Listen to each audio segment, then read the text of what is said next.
Good morning.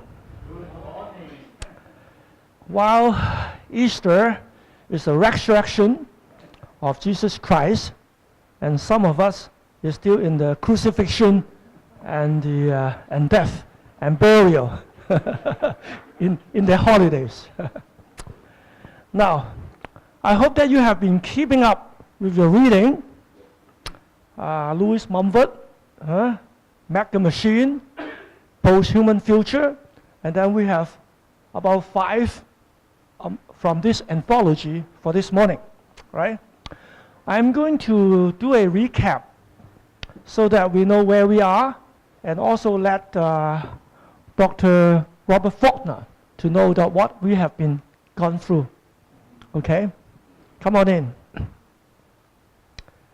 Very good. Now, this gentleman, Mike Brownett, kick off with a very controversial question. Is the stuff moral? Anything has morality? You got to be kidding, right? Is technology neutral? And then he brought all his tools, melons and everything. And Wing Tai has done an overview, the landscape of the concern of technology and the approaches towards redemption. How do you go to the deep structure, the philosophy, the assumptions, and then the Christian worldviews engagement, and then restore it and renew it from that on. And technology has a bias towards functionality, rationality, efficiency, and technocracy, which is the ruling and the dominance and the dictatorship when the massive use of technology. So it's beyond a tool into a shaping force, and then into and then we talk about conviviality. Ivan Illich for participation and celebration. And then Lauren Pfister, one of us, talk about the systems approach. And technology has been used with military and commercial agenda. And the autonomous system has its own logic, la technique of Jacques Ellul. And then how do you apply to your personal life in your retreat, how technology can be divorced from the dictatorship in your personal life. Okay?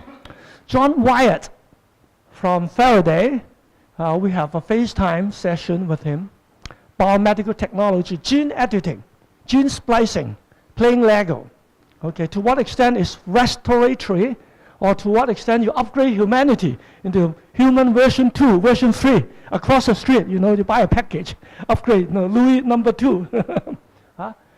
Then you kind of look at Mona Lisa, and then say, oh, well, it's not good enough, let me add some mustache. So God's thing is very good, the creation, to what extent we need to temper with gene. And Melba McGay talked about propaganda technology. Our worldview is a social construct. We thought it's objective, but it's, in a way, it is a framing, stereotyping. The more distance you are from anybody, the more stereotyping you tend to be. Naming fit our language, fit our bias, and perception is fact. And then talk about prophetic imagination of Walter Brueggemann, called Sovereignty and the Dignity of Human Man. And Keith Chen, we talk much about artificial intelligence, machine learning, and is it a threat to Christianity? And he pondered on Psalm 139, that we are wonderfully made in our mother's womb. All right? And today we have Professor Chung. We talk about personal technology, and Professor Robert Faulkner on communication technology. By the way, we have had a very good session last night at Hong Kong U, talking about human-machine, human-technology interface. I'm not so sure he is machine or human, and to what extent interface. Anyway, so that was the recap. And then some of you have done a very good homework, talk about your response with 3 things. One is a Christian narrative facing the technological supremacy on a personal application, church, and work. How do you have the Christian narrative in response to that? And some of you mentioned that we need a deeper engagement of Christianity with a scientific development. Deep structure engagement. All right? And family life as communal rather than a technological clock. We apologize that we have to start at 9:35, mechanical clock, and then we'll time each speaker. And human bonding network, which is more important. So you spread your awareness. What you learn from here, you can spread to your students, your family, your colleagues. Hopefully, we can have some awakening. And love and submission, which is more than economic values of human. So some are very good ideas from you guys. And policy, towards the underprivileged, towards the disadvantaged. And soft skills, not just hardware, acceptance, listening, reflection, dialogue, and so on. And then the biblical icon, some of you brought up, the ark, Noah's ark, is more than mere functionality. The tabernacle, of course, presence, not exactly functional. And then the Tower of Babel, which is contrastly with hierarchical intent and very technological. And I think it's good that we have that from you. Anything you want to add? Anything you want to add? No? So today, Dr. Peter Ng will convene the two sessions and introduce the speakers. Let's welcome. Thank you. Welcome everybody. Now I have a bit of cough, so I'll be walking in and out if I'm too intense. Okay, thank you, Wing Tide, for his very brief but very helpful recap of the story so far. He talked about our lectures, discussions, and homework, etc.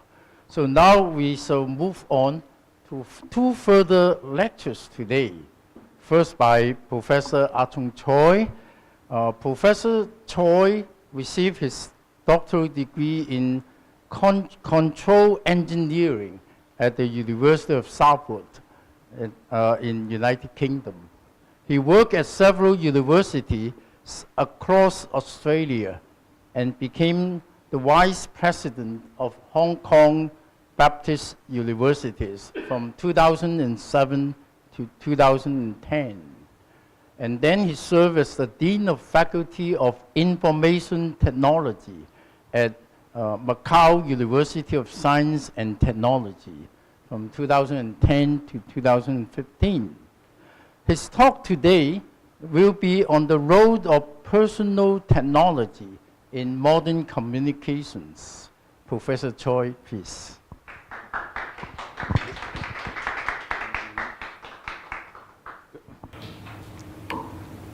Yep, thank you. Today what I'd like to do is talk about the personal technology and then looking at what is currently going on and then ask myself the question, say that 30 years from now, what will we expect? And under the environment, then I ask myself the question, what does it mean about the ultimate reality? What does it mean that about our relationship to this ultimate reality? And then finally, what I like to do is to come in with a Christian response. To say, how do we respond to such an environment?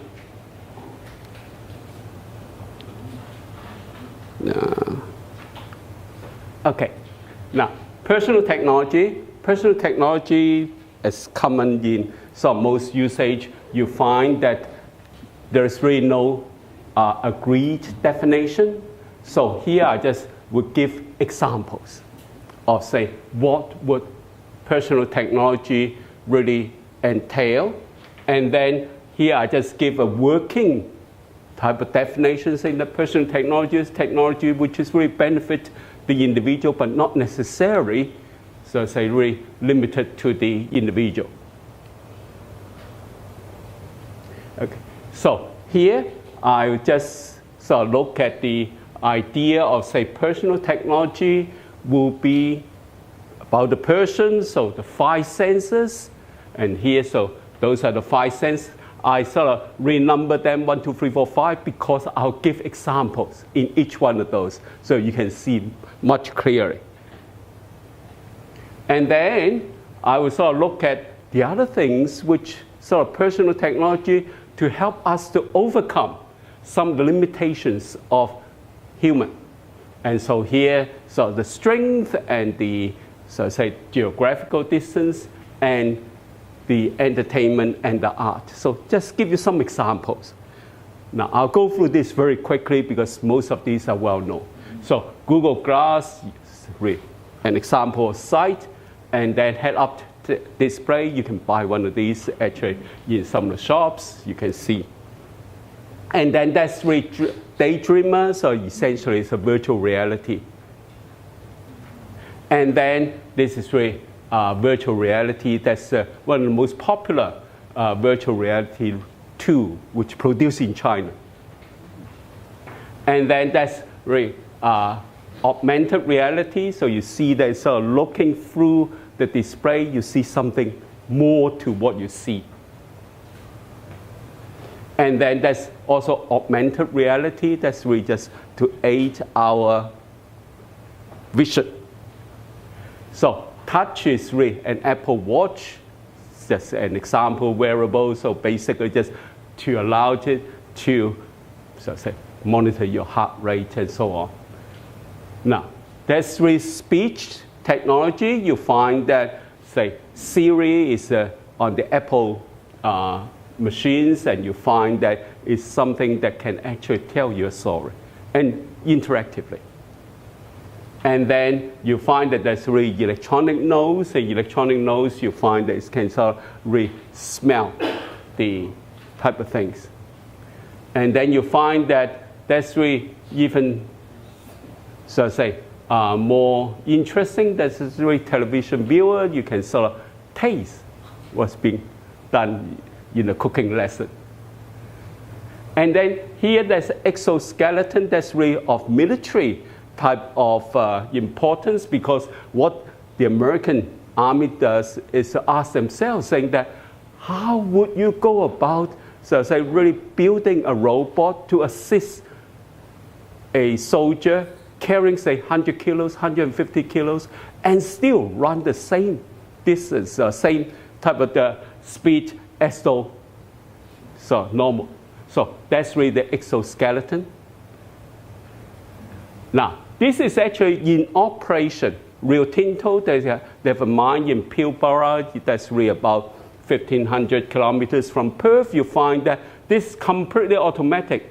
What I have not shown here is that the human is probably just about that big. Okay? So shorter than the wheels. And this completely automatic. You sort of work 24 hours days digging the mine. Yeah. Now, here this also is operational now. It's really from Pilbara to Geraldton, which is about over 1,000 kilometers away. This is completely automatic.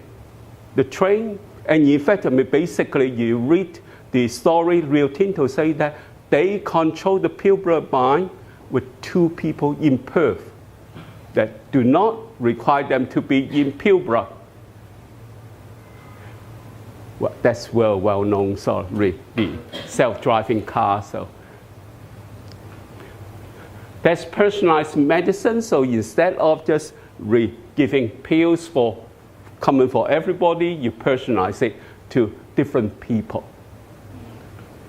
That's regenerative medicine. So basically you find that people are talking about making new organs. Say you have, say, a liver that's defective, then they can sort of reproduce a liver, and that can be transplanted. Now, this is really virtual reality that's used in gaming. So, and then there's augmented reality that's used in gaming. So you find that this is really all our kids are playing with at the moment. So this is art. You find that there's a wall which is sort of sensitive to movement. So the artist can move, and then the wall can provide you with different type of display. So you find that really the personal technology, you find that it's really developing very, very fast. Now, so in modern development, modern in the sense that, say, in the last couple of years, you find that I can discern two different trends of development. One is really making it more and more, the personal technology side, more and more, so say, interactive with the human. But there's another sort of side of it, is people start asking themselves the question, saying that, is it possible for us to go in and model the brain using the computer? So here is a work that's done about 10 years ago now. That's in UCSD, and that basically they simulated part of the brain. That's a pheromone cortex. And basically you find that what they have done is that they simulated over 4 million neurons, over 4 billion connections. And so you find that what's interesting, because I work on EEG for quite best part of 20 years of my life. What's interesting, you find that here you can actually slice this brain so that you can see the EEG that's coming out from it. And so you find that there is really a small window there showing you the cross section. So here just another view. So that's 10 years ago. And you find that now it's far more progressive. So you find that there are people that talk about, so say, like David Ma, so over 30 years ago, David Ma talked about the model of the brain. He was one of the very first that talked about, say, can we simulate the brain? And his PhD thesis was on the early cortex, early visual cortex. And so you find that there's a neuronal correlation. That's basically the work of Francis Crick. And he basically asked himself the question, saying, can you actually go about really looking at the correlation between the neuronal substance? And then you find that more recently, you find that there is these acronyms like Tsoi, ACTR, and Sigma, and that's really a string of computational model that's used to simulate the whole brain. So much so that last December, you find that these people start coming together in the AAAI conference. They come up with say that, so we have a standard model of the brain in the sense that you can actually go about remodeling the brain in this way. So it's very much like standard model in the physics. Yeah. Okay, so you find that here, basically, one of the things that people like to do is asking themselves, can we actually simulate the whole brain such a way that we can understand really how humans have feelings, how humans will have, so say, reverence to other people, that how humans really treat other people. So it's actually quite an interesting type of work that people are talking about. And so they simulate the whole brain, each neuron, each connection, and the brain has something like 1 billion neurons, something like 1 trillion, or in that region of connections. And people talk about that. And they said that within 5 years, we will be able to simulate the whole brain. Okay, so you find that, so here I ask the question saying that, now let's look at 30 years from now. show you examples of the type of thing that's moving on right now. And so 30 years from now, which is hopefully still within our lifetime, what I'm talking about is to say that, well, because we have this self-gratification type of desire, we'd like to be, so to say, gratified.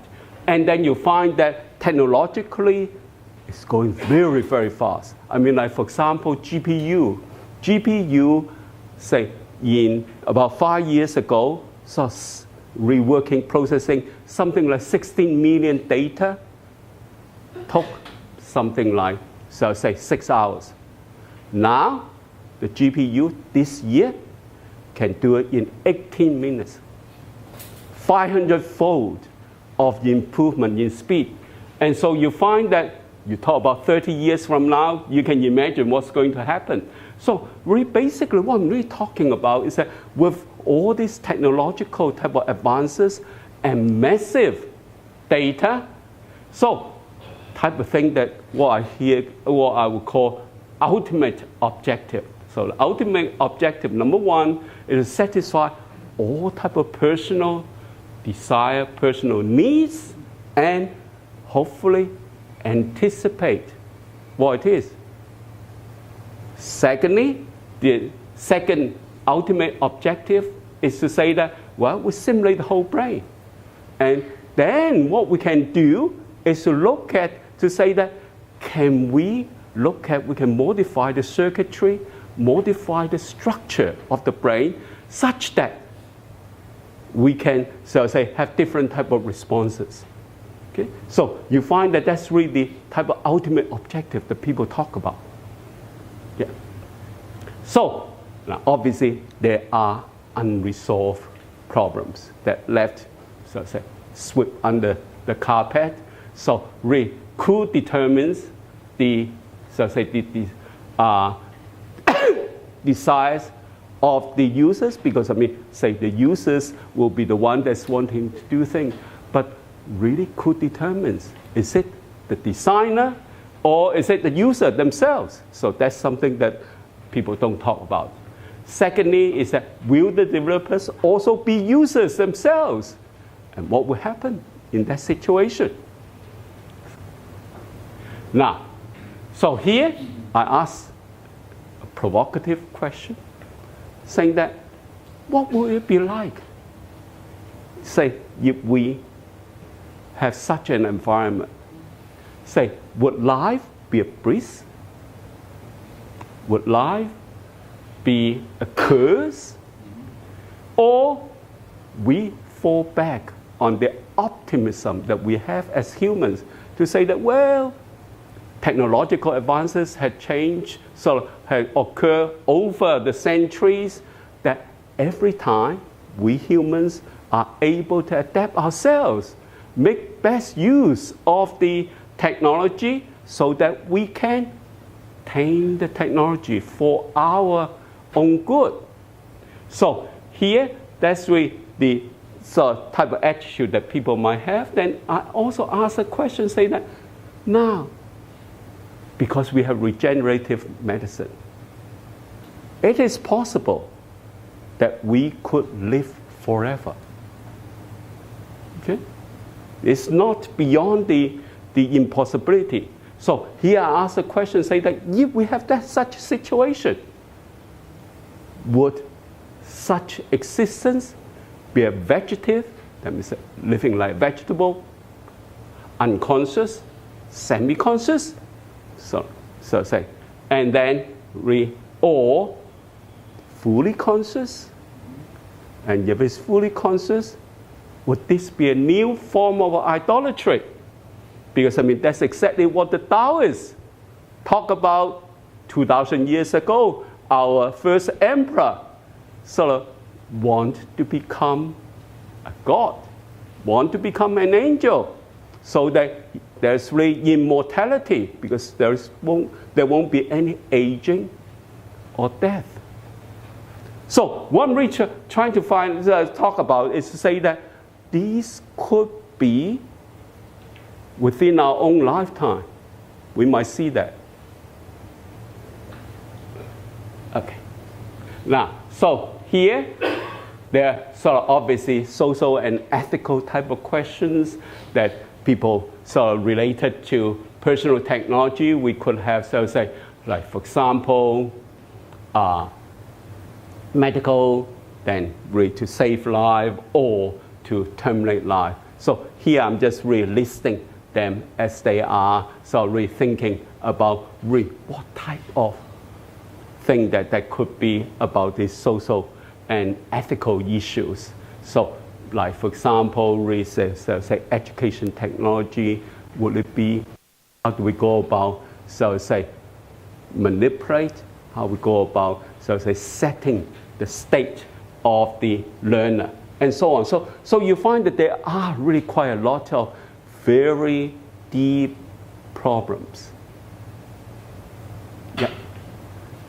Okay, then here I give you the ultimate Turing test, because being a computer scientist, Turing test is something that we like to talk about, to say that, well, what happened if technology, personal technology, is developed to such an extent that we cannot tell the difference, say, in such an environment, whether we live in digital space and time, whether we live in physical space or time, or a combination.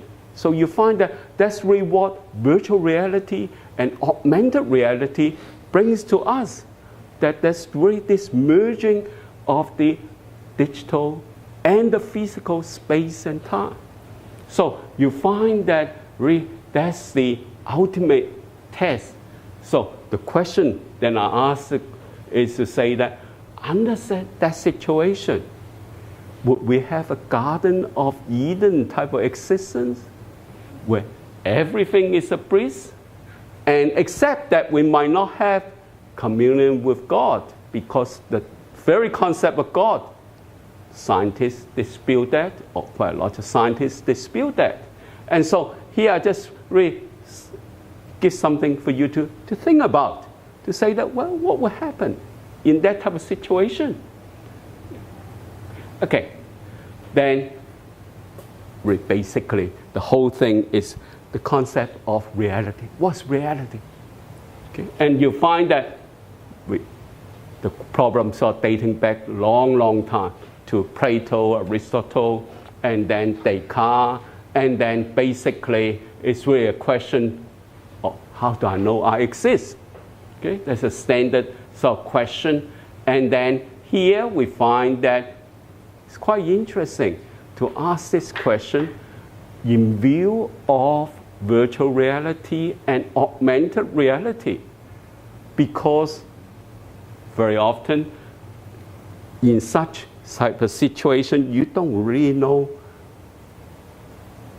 how can you know that you exist? Okay, so basically you find that now you find here that the type of question that people ask the question, say, what's the meaning of consciousness? What's the meaning of feeling in such a situation? And then especially that the brain can be modified to understand, so say, really feeling. So you find that here, I just really put up yet another sort of provocative type of question, saying that, the previous one, yeah. Well, I can remember what. So basically, how do we know that there are others existing beside us?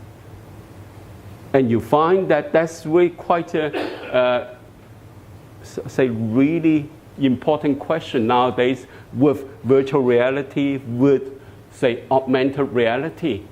So what is God? Is there a need for God, gods, or one and unique God? Then, if a God exists, what is our relationship with him, her, or it? Okay? Now, if no God exists, how do we human relate to this ultimate reality? If there is such a reality, what's the meaning of such relationship if we humans can have, so say, infinite life, that we don't die, we don't age? So you find that here I just put up a number of provocative questions. We to ask ourselves the question, say that, what does that mean? What does that mean?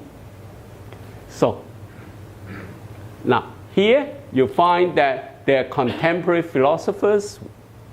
You find that they're sort of like David Chalmers, an Australian, so talking about, and Nick Bostrom, so talking about simulated world. What they talk about is saying that we have all been fooled. Why? That right from the beginning, we exist in a simulated world. We don't see any reality at all. Everything is simulated. So that's really their thesis. And then you find that someone called Sean Carroll talk about saying that, can we actually try to derive creation using mutual information, entropy, and relativity? So that's really what he wants to do. And Sean Carroll is in Caltech. And then Thomas Messenger, he's sort of really come up with the idea saying that, well, life is really a suffering. Okay? And he sort of went through this idea sort of in a couple of books that he has. And he basically asking himself, saying that, really, in this case, life is a suffering. Very much Buddhist, influenced by the Buddhist thought. And then Tim Cranes asked a question, say that, well, intentionality is really the marker of mental. So basically, Tim sort of saying that we know we exist because we have intention. Okay? So here, last two slides. Okay? So, Christian perspective. So, after all this, I come out to say that, well, how do we Christians, say, in 30 years' time, react to such situation, react to, say, such technological type of advances? And, well, this is really very standard from the Greek to say that, well, we are so intelligent beings. From our intentions, we know we exist, as Tim Crane told us. And you find that we encountered this God could separate from us. And that this God is, so say, imprinted things that's really in our mind. And this imprint in our mind is really what determines our intention.